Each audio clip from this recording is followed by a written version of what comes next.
Nahal है। आज हम लोग नाहल गांव में आए हैं। यहाँ एक दुर्घटना में पुलिस के एक सिपाही की जान गई। मेरी संवेदना उनके परिवार के प्रति है और मैं चाहता हूं उनको न्याय मिले, लेकिन न्याय मिलेगा कैसे? पुलिस ने आरोप लगा के 500 से ज्यादा लोगों को चिन्हित किया, बहुत सारे लोगों को धारा 151 में जेल में भेज दिया, बहुत सारे लोगों को 15,000 लोगों को 302 में जेल में भेज दिया, 15 लोगों को 5-6 लोगों को गोली मार के जेल में भेज दिया, सिर्फ आरोप के आधार पर। अब आरोप और सत्य में ये फर्क है। आरोप में और सत्य में फर्क है कि उसके बीच में एक दायरा है जांच का। आज हम लोग यहाँ हैं, जो दोषी होता है, निर्दोष होता है, वो तो कहता है जांच करो, और जो दोषी होता है कहता है जांच की जरूरत नहीं है। आज हम लोग यहाँ हैं कि मैं यहाँ से गांव वालों की तरफ से ऐलान करता हूँ कि इस घटना की सीबीआई जांच करा दी जाए, क्योंकि 500 लोग स्टेशन खोलने की बात कर रहे हैं, 15 लोगों को 302 में जेल भेजा है, एक सिपाही की जान का विषय है, सारे पुलिस के कर्मियों में बेचैनी है। गांव वाला कहना है कि पुलिस की गोली से ही सिपाही की जान गई। ठीक है, तो ये सत्य कैसे बाहर आएगा? सत्य इस तरह बाहर आएगा कि इसकी जांच हो जाए, और गांव के लोग तैयार है कि सीबीआई जांच हो। हमारे यहाँ सीबीआई जांच को माना जाता है, वहां से निष्पक्षता होगी, दूध का दूध पानी का पानी हो जाएगा। ठीक है, तो मैं चाहता हूँ जिस तरह का जुल्म जो है लगातार पुलिस यहाँ कर रही है, यहाँ आना, इनको डराना, इनके घरों में घुस जाना सीढ़ी लगा के, ये गलत। पुलिस जिस दिन आई है उनको तस्करी नहीं डाल के आई, उन्होंने थाने को सूचित नहीं किया, उन्होंने चौकी को सूचित नहीं किया, तो कुछ गलतियों पे पुलिस भी है। इसलिए पुलिस को और गांव के बीच का जो टकराव, इसको रोकने के लिए इसकी जांच जरूरी है। मैं यहाँ के कमिश्नर साहब से बात करूंगा और मैं उनसे कहूंगा कि वो इसकी सीबीसीआईडी जांच करा दे या सीबीआई जांच करा दे।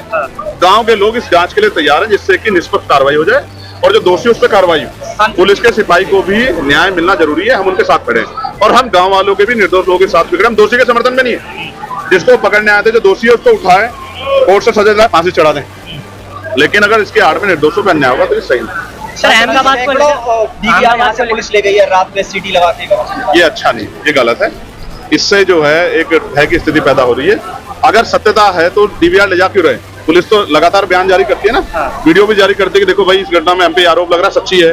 तो वो अगर गोली चली है और गोली लगी है और आम आदमी द्वारा लगे, तो उस वीडियो को भी जारी कर दीजिए, एविडेंस के तौर पर रख ले। काका जी, जहाँ घटना की है वहाँ पर सीसीटीवी कैमरे थे, उसकी भी डीवीआर निकाल ली गई, और इस घटना जो घटना हुई है वो सीसीटीवी में कैद है। पुलिस क्यों सार्वजनिक नहीं कर रही है? मैं भी आपसे ही कह रहा हूँ, इसीलिए हम लोग जांच की मांग कर रहे हैं ना, इसलिए हम लोग जांच की मांग कर रहे हैं, सीबीआई जांच हो जाए, जिससे दूर के दूर पाने, जो दोषी होगा हम उसका समर्थन नहीं करेंगे, लेकिन निर्दोष पे कार्रवाई ना हो, इसका ये तो कानून भी कहता है ना कि निर्दोष पे कार्रवाई नहीं होती। ये गलत है। इस प्लान के माहौल को रोकने के लिए हमारे लोग 26 तारीख से यहाँ लगे हुए हैं, लगातार प्रशासन से बात कर रहे हैं, ज्ञापन दे रहे हैं, और गांव में भी आ रहे हैं। अभी तक मुझे जानकारी दी पीएससी लगाई गई थी, आज पीएससी हटाई गई। देखिए, अहमदाबाद की घटना पे मैं ये कहना चाहता हूँ कि मैं अभी दुबई गया था 6 तारीख को। एयर इंडिया की फ्लाइट से मुझे दुबई जाना था, 7:20 की फ्लाइट थी। 2 घंटे पहले 2 घंटे में बताया गया कि एयरक्राफ्ट में कुछ टेक्निकल फॉल्ट है, वो ठीक किया जा रहा है। वो फॉल्ट ठीक नहीं हुआ, 3 घंटे बाद हमें एयर इंडिया के दूसरे एयरक्राफ्ट से दुबई के लिए कहा गया कि आप इससे जाएंगे। एयर इंडिया के मोस्टली एयरक्राफ्ट में इस तरह की परेशानी खबर आ रही। हो सकता है उस हादसे का शिकार मैं भी हो जाता, मैं 11A पे बैठा हुआ था, हो सकता है कि आज मैं इस दुनिया में ना होता। इसलिए मैंने कल लेटर लिखा था जो हमारे केंद्रीय जो है नागरिक उड्डयन मंत्री हैं राम मोहन नायडू जी को, कि भाई आप इसकी ना पूरे एयरक्राफ्टों की जांच कराओ, क्योंकि लोगों की जिंदगी के साथ खिलवाड़ नहीं होना चाहिए। बहुत बड़े पैमाने पर खिलवाड़ हुआ, कितने लोगों की जान जो है चली गई है, उनके परिवारों को क्या होगा? तो मैं तो उन परिवारों के प्रति संवेदना प्रकट करता हूं, लेकिन इससे जो है एक भय का माहौल भी हुआ है लोगों में, और एयर इंडिया के खिलाफ एक जो है आक्रोश का माहौल भी बन रहा है। इसलिए मैं चाहता हूं कि जितने भी एयरक्राफ्ट सबकी जांच कराई जाए, क्योंकि उसमें सफर जो लोग करते हैं उनकी जान की वैल्यू है।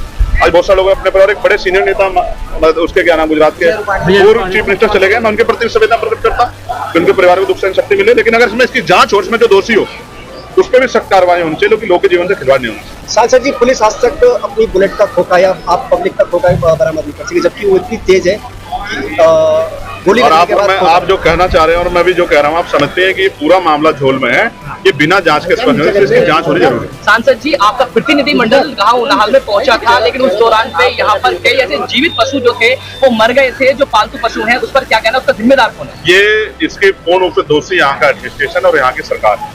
वही सरकार जो है जब वो पशु पक्षियों की रक्षा की बात करती है, उनके जीवन सुरक्षा की बात करती है, तो यहाँ के जो पशु पक्षी थे उनको क्या जाति और धर्म के नाम पे देखा गया? उनकी सुरक्षा क्यों नहीं की गई?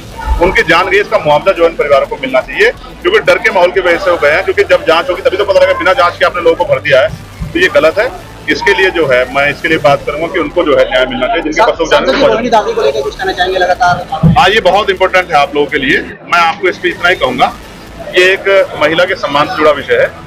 तो मैं, क्योंकि मेरे परिवार ने संस्कार दिए कि मैं इस पे महिला सम्मान के प्रति बड़ा सजग हूँ, तो मैं जो भी अपनी बात है, क्योंकि मुझे पता लगा कोर्ट जा रही है, कोर्ट में कहूँ, क्योंकि ये महिला के सम्मान का विषय ना होता तो मैं इस पर अपनी बात। ठीक है।